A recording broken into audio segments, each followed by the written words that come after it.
All right, guys, the Carolina Prep Spring Tour continues. I've made it south of the border to Pageland, South Carolina, Central High School. Coach Jonathan Eason. Coach, I appreciate you having me here and talking a little football and getting to know you today. Thanks for coming. Appreciate y'all coming out and trying to give some exposure for our program and our kids. Well, obviously, a lot of people in North Carolina are familiar with this Pageland, the Central program. As you know, we talked about before I started recording.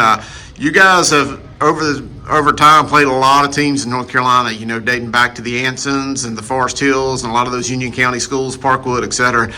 So a lot of North Carolina fans are no stranger to this program. Yeah, especially back in the day, but you know, looking at the 10 wins you had last year, always a perennial contender and a lot of success here.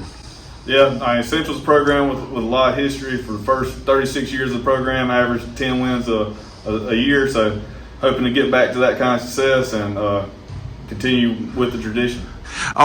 You know, a lot of times I'm talking with North Carolina coaches, and you know, the spring workouts are a little bit different up there. We finally were given 10 practices that you can use at different times, some with equipment but no hitting. What's the difference in the spring practices here? Like, how do you guys ramp up for it, and maybe what all is included?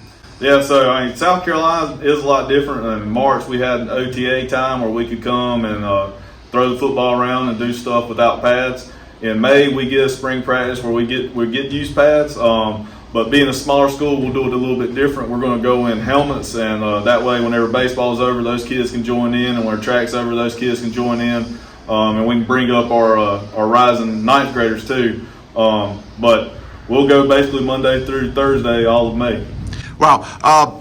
How do you see that parlay into success into the season? Maybe not so much, and you mentioned the ninth graders. I feel like, and you know, myself being a former coach, that probably cuts down on some of the install periods and just teaching basic terminology to these upcoming freshmen. Yeah, it definitely helps slow it down for those guys to where we can start with basically ground zero for everybody, build up the framework and make sure we're all on the same page going into summer in the 7-on-7 season and getting all that experience. So whenever the season starts, it's full speed and everybody kind of knows what we're going to be doing. Well, you've told me that you guys are still looking for a game this year. I think it's week 2 or week 3 for South Carolina. It's or week 2, or I'm not sure. The week 0s and the week 1s, they get a little confusing, but it's August 29th. Yeah, August 29th. All the weeks are a little crazy. I believe that's week 1 in South Carolina. Yeah, week 1 South Carolina, week 2 for North Carolina. Yeah, but August 29th, looking for a game. We're willing to travel for it. Just trying to find somebody that's around the same size as us and have a good competition.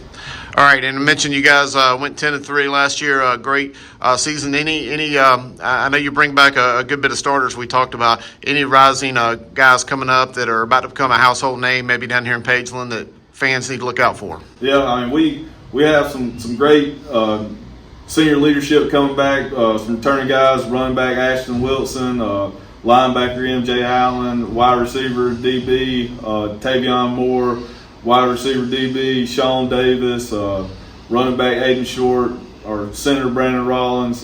We bring back a lot of experience offensively and defensively, and then underclassmen-wise, we're going to have Dwayne Llewellyn back at quarterback, who I think is going to have a huge year for us. He really came into his own second half of the season. Brandon Streeter is another guy at the offensive line I think will be big. So we've got a really good core group coming back. Need to find a new defensive line because we graduated most of those guys, but everywhere else we got a lot of core guys back. All right. Hey, one final question. Just tell me about how special it is to play here. I know you grew up here. You grew up in the community, played for Coach Usher, who was a legend, just won hundreds of games, and then coming back and coaching here as well. I mean, how special is Friday nights here in this community? Yeah, Friday nights in Pageland are something different. I remember growing up and you have thousands of people lining the fence every Friday night. Like you said, my freshman year I played for Coach Usher, and then my sophomore through senior year I was with Coach Mangum, and those guys really they built the foundation here, won a bunch of games, but they made football special in Pageland, and I like to keep it going that way. Well, Coach Eason, I appreciate your hospitality, having me down here today, and I hope to see you soon. Thank you. Appreciate you.